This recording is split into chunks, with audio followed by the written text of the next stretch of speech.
I take great pleasure in announcing tonight's speaker. It's Casey Jo Zammit from the Isle of Gigha Ranger Service, who's going to tell us all about the Gateway to Gigha project that she's been running with a lot of help from other people as well. Casey Jo's an amazing person, and Julie and I love working with her. Her enthusiasm and energy is infectious, and she has done so much in such a short space of time.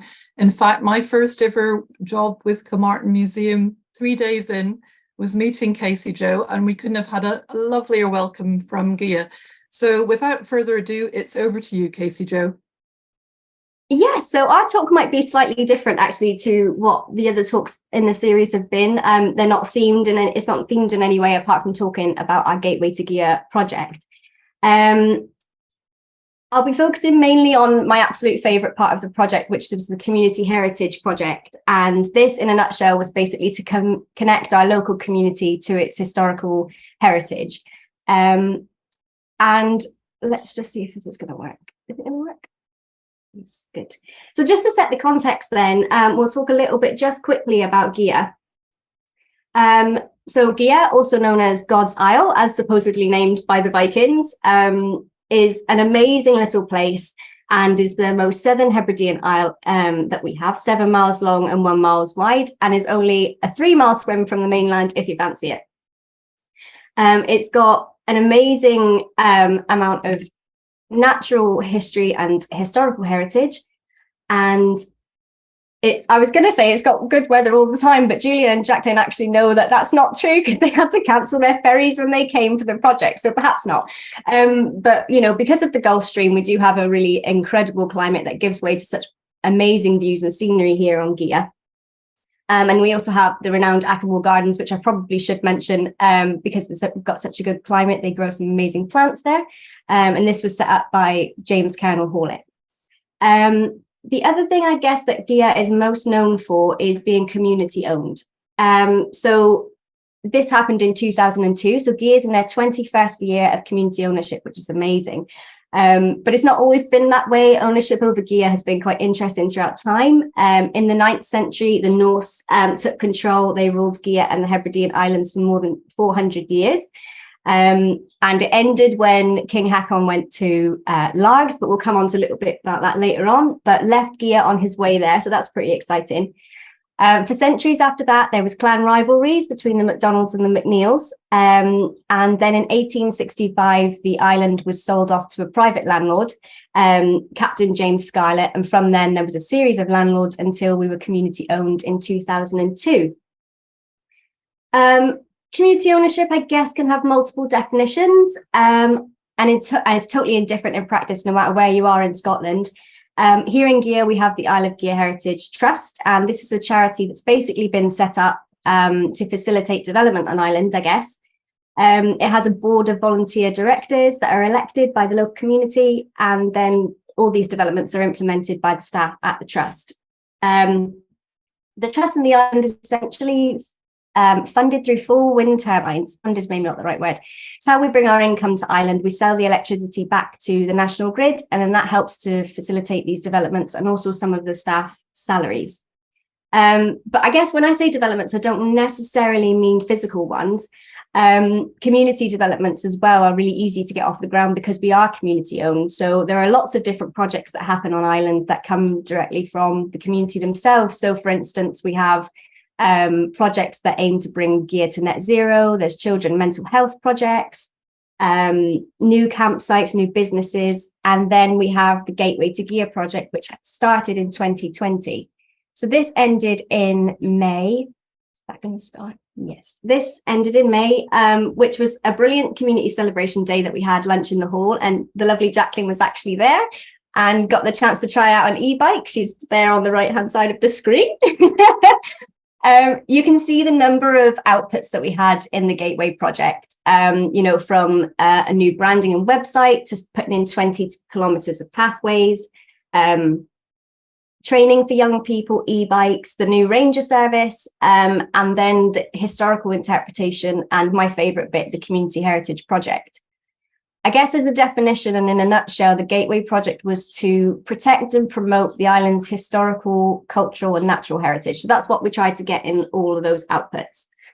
The video in the top right is basically just a little bit of a showcase of some of the paths that we've put in, some being multi-use, some being just trod paths. But we tried to make it as accessible for as many people as possible.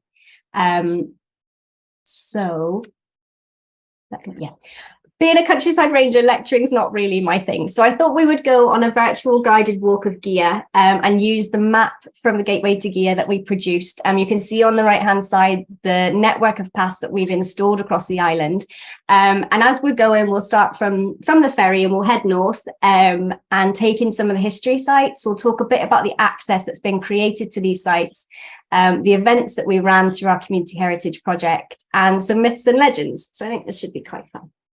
So as we get off the ferry, we walk 10 minutes up the hill and we reach Ardminish Kist. So this kist was rediscovered in 1924 during quarrying works that were taking place in the area. The kist is an example of a Bronze Age burial site, and you can see from the picture that it's almost all intact with the exception of the western edge. Once they examined the site, they found a plano convex flint knife. This picture is not the exact one. I've pinched this picture. But we've just asked Kelvin Grove Museum if we could have that image, because that's where it's staying just now, so that we can improve the interpretation of this site, create access with a gate and improve the vegetation management. And then hopefully we'll have this image on our interpretation and people can see what was actually found in this site. As part of the project, we found out that this is about 2,500 years before Christ, so it's super, super old, and it's literally just opposite the primary school. So Historic Environment Scotland came, and Julia and Jacqueline came to talk about life in the Bronze Age in Scotland, and I'll delve a little bit deeper into that a bit later in the talk. So from Ardminish Kist, we go along the main road and we enter the woodland, which we've just improved access by having a multi-use path. So this is for walkers and wheeled users. And then up the hill, we reach Kilchatton Chapel. So this is an example of a 13th century chapel. It's typical architecture of the time. It's a scheduled monument, and it's, I would say, probably the most well-known and well-loved monument that we have on Gigha. As the name suggests, it's dedicated to St. Catton, and he was a 6th century missionary that travelled the Hebrides, basically spreading the word. And if we were stood here about 500 years ago, you would see 33 very adorned gravestones. You can see just a few there in the picture on the right-hand side. Many folk couldn't read or write during this time, so these pictures would have something to say about the life that these people led, and also kind of messages for people and warnings in the afterlife. So in the picture in the middle, the stone on the right-hand side in the left-hand corner depicts a mermaid, and this is said to have recorded vanity. And this is because these two gravestones were warriors of Gigha that were dedicated by the Lord of the Isles at the time. So these are 15th century gravestones, and we can kind of see that they're warriors based on the fact that they've got these huge swords throughout the whole design of the stone. Unfortunately for these poor chaps, their names have been lost to history. We can't find any record of who they are. But the gravestone on the right-hand side, this we know is a 15th century chieftain, Malcolm, and he was given Gigha by the Lord of the Isles during this time. He wears the sort of traditional Hebridean dress. You can see his helmet and his kilt and sword. And these are similar to grave slabs that you might find over in, example, Saddle Chapel over on Kintyre. So they tie in quite nicely. As part of the project, we had Archaeology Scotland come to Gigha, and they taught us how to conserve the site by cleaning the stones and sensitive vegetation management. So that was really excellent. Because this is a scheduled monument, we can't just go in and cut everything down. They trained us properly to do this, and you can see in the two pictures there. Even the little one, Maisie, who's 3, she got involved, and that was just absolutely fabulous. And to be honest, this was part of the project that, or one of, that we were very, very proud of, because it gained a huge level of engagement. And it means that it's now being managed by an amazing group of volunteers that we've affectionately named the Heritage Henchmen.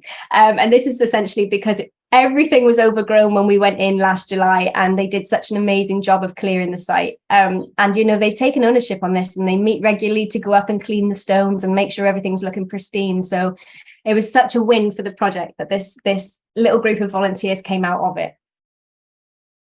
So heading out of Kilchoughton Chapel up the hill, we've reached another path that was made from here over back into the village, and it's big bang for your buck, this path, because you get absolutely fantastic views. But along the way we have the Ogham Stone, or Ogham, depends on how you want to pronounce it. But essentially, at first glance, it looks kind of undecorated. But you might see the vertical markings on the southwest corner. You can see it here on the image on the left, and the image on the right is essentially what that would have looked like back in the 1900s when it was first recorded.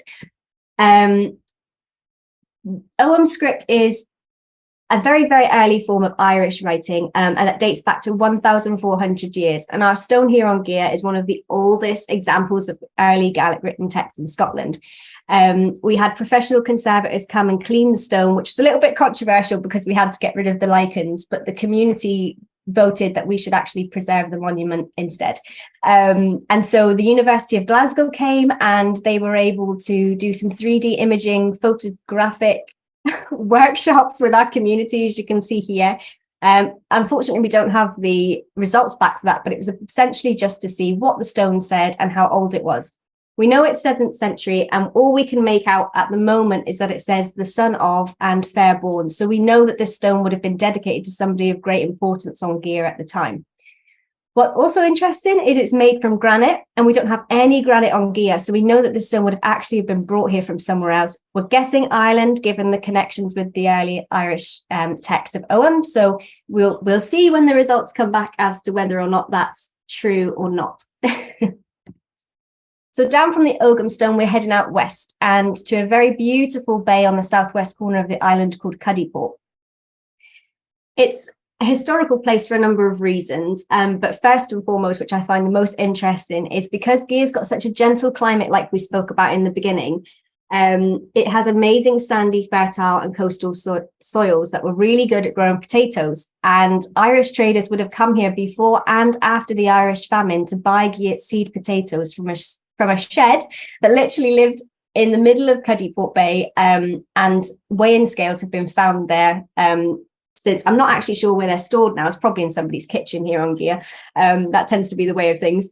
But they were said, these Irish traders, to bring the best of the seed crop back to Ireland on top of their sacks so that people would think the whole bag was of good quality. So that's a pretty interesting thing. If we're still on the bay and you looked left, if you're looking out south and you look left at the rocky promontory, you would see a multitude of strange circular carvings in the rock. And these are basically quernstone. It's a quernstone quarry for quernstones that we use to grind barley and oats. You can see some of the depressions where the stones were removed, but you can also see where they've obviously given up and they've not managed to get them out. But you would need 2 stones, one on top of the other, to rotate them to grind the grain down into fine flour and mill. And this would have been taken up to Ardail mill just in the middle on the west-hand side of Gigha. Through the project, Historic Environment Scotland came and we took a look and did some surveying of the quarry, and also went out a little bit further west and found a millstone. And this was basically demonstrated that the west was the hub of Gigha previously, and we saw that even more so when we went up to Ardail, which we'll talk about in a minute. The guided walk that they gave us lasted about 7 hours, but on the way back we found another Bronze Age kiss, so that was really, really exciting. So we'd like to learn a bit more about that too, and that's also at Cuddy Port. And just because I'm a countryside ranger, we'll have a little bit of natural history. Cuddy Port is one of the best spots on the island for wildlife. And I would say it's, you can see passing dolphins in the bay. It's the only place on the island where shorebirds actually nest, or successfully, let's call it that. But you can also see harbour and common seals, and then the miniatures like the bead anemones there, just at the bottom right-hand corner. This video, very disappointing for me. Our heritage consultants came one day to help us with the project, and a local gentleman took them out on his boat. And they saw a mother and calf and then another minke whale a bit further out in the distance. And unfortunately, there was no space for me on the boat that day, so I didn't get to see it, but the video was good enough, and I just think it's totally beautiful. But between May and September, we do see minke whales going up between Jura and Gigha, so it's a pretty fantastic place to look out for minke whales as well. So from Cuddy Port in the southwest corner there, we head up the western spine to Ardail, and this is a path that we've created as a trod path, and it's waymarked. It takes in views of many of the loch-ins, the views out to Jura and Islay, and also the coastal heathlands, which are just beautiful. It's probably the most intrepid path, but maybe the best in terms of what you get to see. And then we reach Ardail. So this is what would have been the hub of Gigha. And in the 19th century, people would bring their oats to the mill to be ground. And this is the building that you can see on the left-hand side. You can't see the wheel, unfortunately, which would have been cast iron, would have had to have come by sea because it would have been way too difficult to pull that over the land. So that's still there. Nowadays, it's a private property and hopes to be some sort of art retreat. But from Ardail mill, you would have been able to see about 12 chimneys from here. So it kind of just indicates the number of people that would have lived out west, even though it's really, really harsh conditions out there. As with most of the highlands and islands, obviously, Gigha lost a lot of its population. And around 250 years ago, the population of Gigha was 600. Now it's less than 200 people. I think there's about 175 here now. It was the main settlement, we think, on Gigha here at Ardail. And there is one account of a gentleman called Neil McNeil, who took the first lot of Highlanders from Scotland to Cape Fear in North Carolina in 1735. And this ended up being I think, the largest settlement of Highlanders outside of Scotland. So that's a pretty big claim that Gigha seems to have. For the project, Historic Environment Scotland spent 2 days with us, archaeologically surveying the site and the township just to see what we could find. And we also took a guided walk down to a nearby Iron Age fort. And this again just indicated that people were using the west of Gigha even back then. We think that this fort might be linked to another one that lies, get this right, southeast of the mill loch that feeds Ardail mill, which is Dun Cheiffi. And here it is. It's an amazing site. And it's got quite a good connection to different legends. You can see that we've improved access to the site basically from another trod path. So you enter the top of the fort where you can still see the walls there in the picture from the west side, and you get amazing views out to Jura and over the loch, which is the picture in the middle. And that's the loch that is today's Gigha's water supply, and also what would have been Ardail Township's water supply back then too. But the good legend about Dun Cheiffi is that it's been named Cheiffi for the connection to the legend of Diarmid and Grain. I'll get my words out straight in a second. Cheiffi was the son of a Norse king whose story is intertwined with Diarmid and Grain. So for anybody who doesn't know about this story, Grain was the daughter to an Irish king who was to be married to the legend Finn McCool. He was a warrior. And she fled north with her lover Diarmid, and they landed on Gigha. And Grain obviously fell for Cheiffi here on Gigha. And Diarmid and Cheiffi fought. Diarmid killed Cheiffi, and he's said to be buried south of the Dun. What's really funny is on old OS maps, there is actually a grave there that's marked, but whether or not you believe that's Cheiffi or not, it's up to you. For the project, an amazing family of storytellers came to Gigha. Claire, Fergus, McNichol and their daughter, who played an amazing, beautiful harp. And they did a really intimate evening of storytelling about Diarmid and Grain and how they came to Gigha and Kintyre. So it was one of the more special, I think, events for adults, particularly, that we had throughout the project. It was really quite lovely. So going from Dun Cheiffi, we're going to go northwards to Tarbert. Since I think the Bronze Age or possibly earlier, Carran Tarbert, which is this stone here on the right-hand side, has been the narrowest point of Gigha, and that's what marks it. You can see the stone from both west and eastern shorelines. And as you know, most people across Scotland are familiar with the name Tarbert because there's quite a few across Gigha, but it basically just indicates the narrowest point of land where boats could be pulled from one body of water to the other. Local legend has it that this is the giant's tooth, and the giant who lived on Kintyre had two teeth, and he pulled it out and flung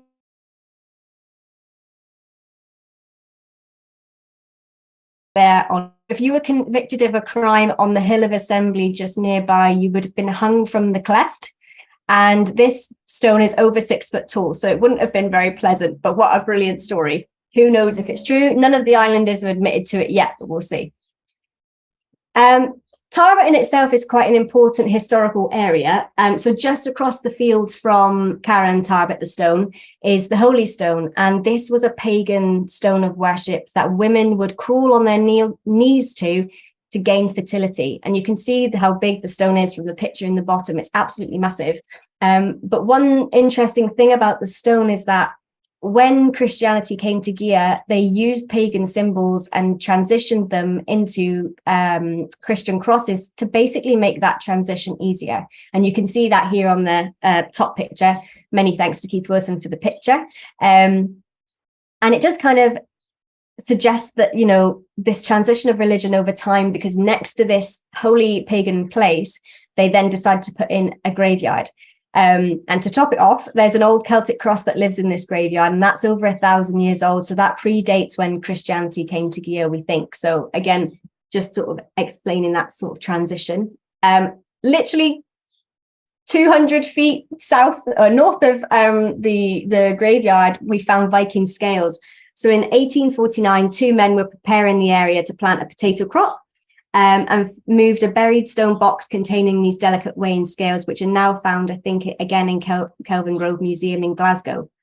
The finely worked bronze scales were dated back to the 10th century, and we don't know exactly when or why they were left there, but what we do know is in 1263, King Haakon came to Gigha with his huge fleet and his magnificent oak ship with 37 oarsmen or whatever it was, and the dragon's head carved into the front.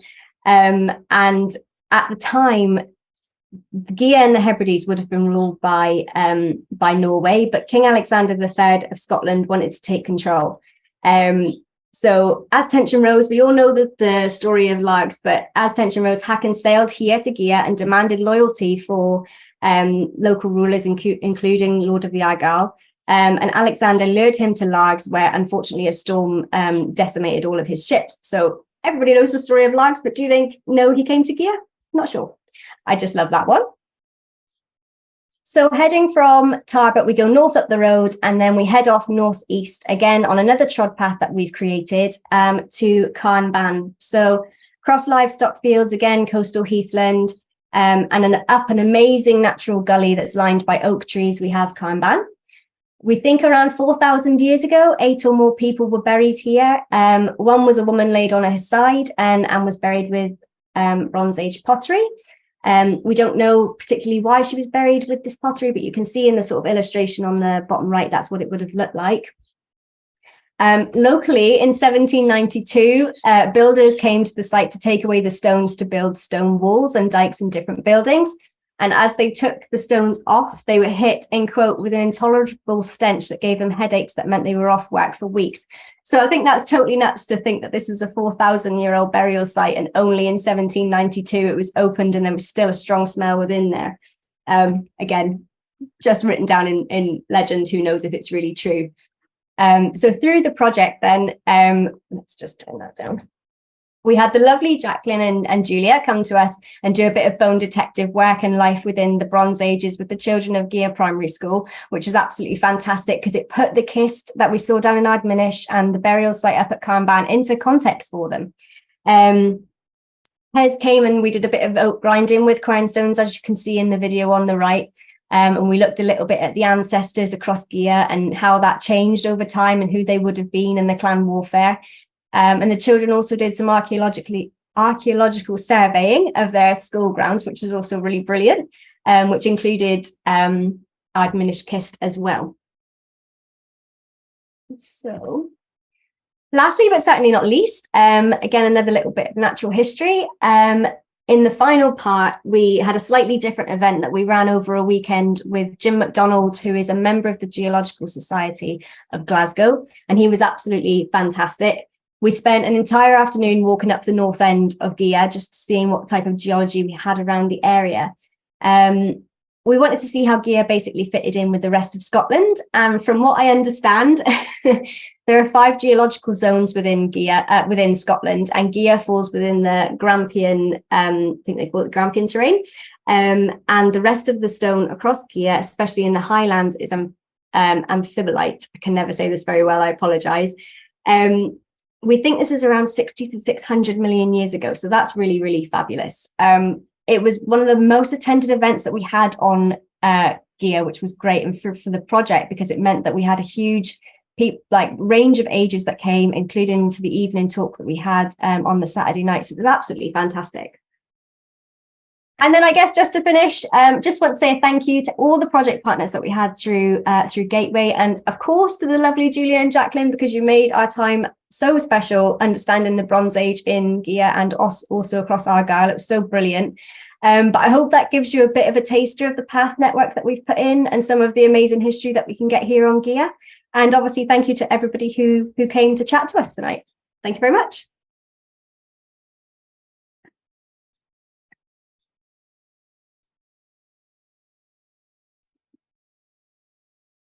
Thank you, Casey Jo. The other thing I was going to say, you've done lots of other things on top of that. I know that you do work with the children, that you run an outdoor club with them when you do great things in the woods, and I know you've done beach cleans too.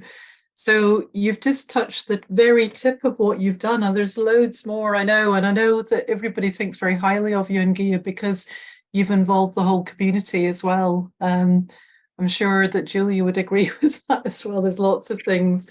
But go on and close it, Julia. Make it interesting. Oh, I know.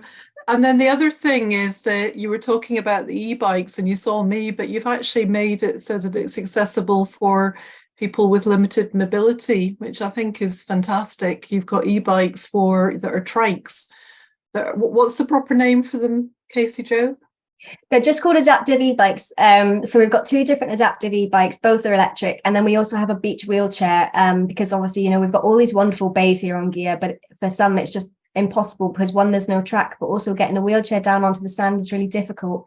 And it was actually Tyree Ranger Service that had introduced us to these beach wheelchairs, and they're just brilliant. They're so good for the community and everything. But yeah, thank you for that, Jacqueline. That was kind. Yeah, no. Just when because I follow you on Facebook and I can see all the things that you do when I'm not there. I know you keep very busy. One of the questions that we've got from somebody is they're asking if there's any Gaelic speakers on Gigha today. Is there?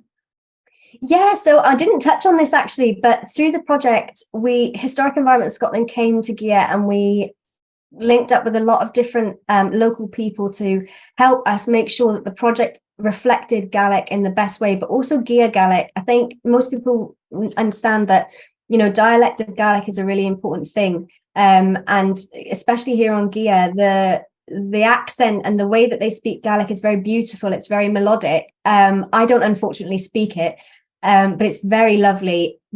Number of speakers now is low. I think there's a handful of people, maybe 5 or 6 of an older generation. But I know the primary school do huge work in making sure that, you know, it's put into the curriculum and it's used. And it was something we felt really strongly about when we did our community consultation. And for the place names for the project and everything, we wanted to make sure that the spelling was correct and the older generation, you know, what they would actually use. So we tried to remove all of we call it visitorisms, because visitors seem to have come up with their own place names here on Gigha. For example, Twin Beaches doesn't exist to a local, it's Garve Beaches, Eileen Garve, Garvlin. We just wanted to make sure that was reflected in the physical interpretation that we had, because, you know, you want to maintain this language, especially for the Gigha dialect that only has now 6 speakers. So yeah, it's really important. So as well as the interpretation boards, you've got how many? Because when I was going around, you've got a lot of maps to help people negotiate their way around as well, like the one that you were showing there. So how many different maps have you got on the island now? This is testing me. We have, I think, 7 large interpretation panels with maps on. We have the downloadable guide from the new website and map on the website. But we also have 11 wayfinders, and that just gives you a little bit more information either about a site or a place or a path to help people as they're going around the island as well. Yeah. Right. Wow. And is there any other questions from anybody at all? You can if you'd like to, you can all show yourselves if you like. So if anyone wants to ask anything, hi there, hi everyone. Jacqueline, may I? Because I can see there's a few different questions in the chat there. Right. Okay, I'll go down and see if there's other ones too. Oh, okay. Oh, I can't seem to get to them all.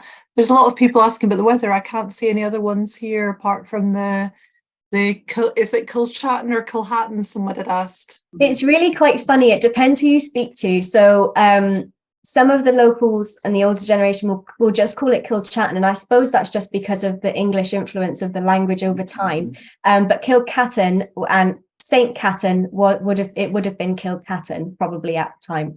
And I can see underneath somebody and said in Gaelic the CH is pronounced like a K, kind of sound like a loch.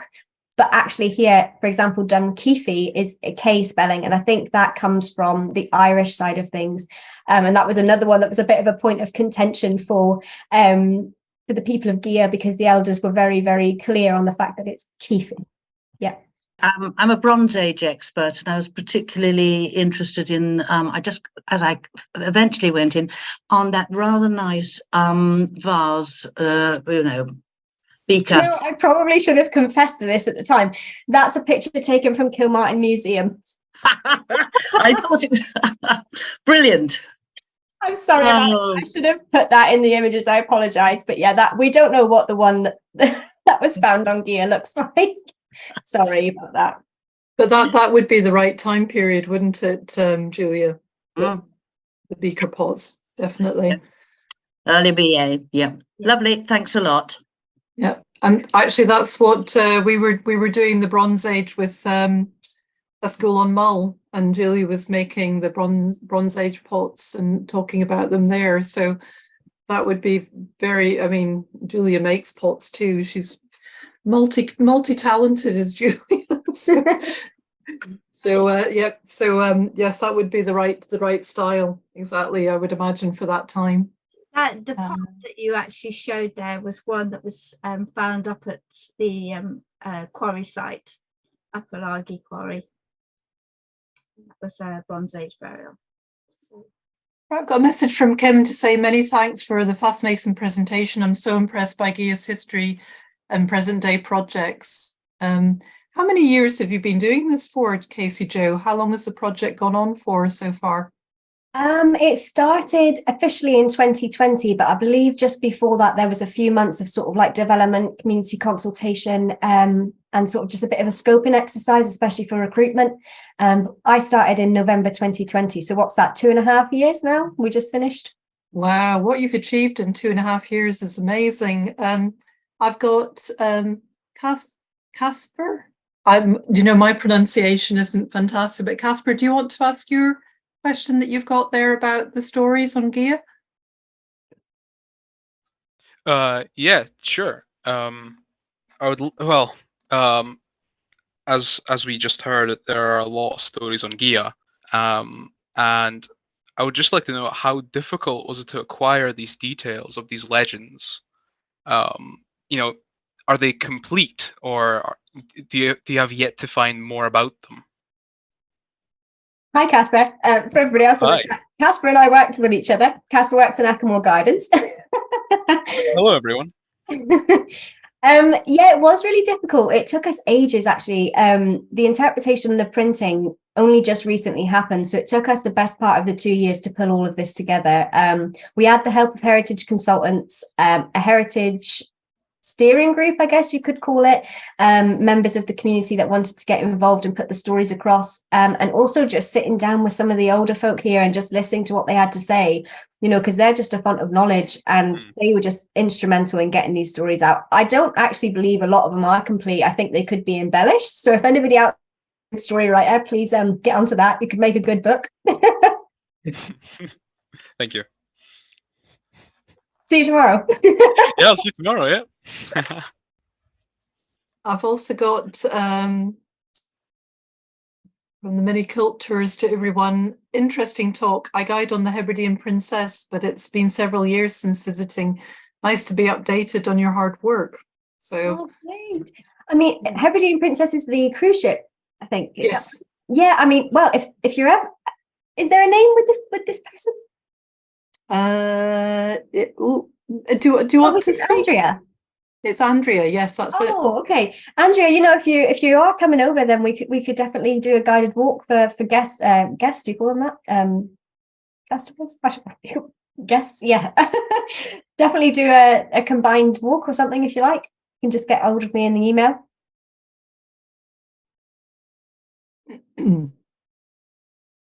Yeah, I know that. Oh, yeah. Oh, there's Andrea. So you want to unmute Andrea, and then you can ask your question. You can talk. Andrea, if you oh, there you go. I forget about you. But yeah, thanks for that, Casey. I definitely will. I've taken note of your name, so yeah. It'd be great to get a walk, because normally we just go to Ackmore Gardens and then we come back. Nothing wrong with the gardens, but it'd be lovely to see a little bit of something local here. Yeah, sure. Anytime. Just give me an email. Will do. Thank you. Any other questions from anyone else at all? They took heed about my warning about difficult questions. That's nice. Oh. Anyone else at all for any questions, or will we finish off for this evening? Well, can I say thank you very much, Casey Jo, for your presentation, and I'd like to thank everybody who attended tonight's talk as well. The next talk that we're going to have is with Gordon Gray Stevens, and it will be about the temperate rainforest. Obviously, part of the reason that Argyll is so special is because of the wildlife and the environmental side, and I thought it would be good to have a few lectures about the local area too, because although we are a museum, we don't just do work in the museum.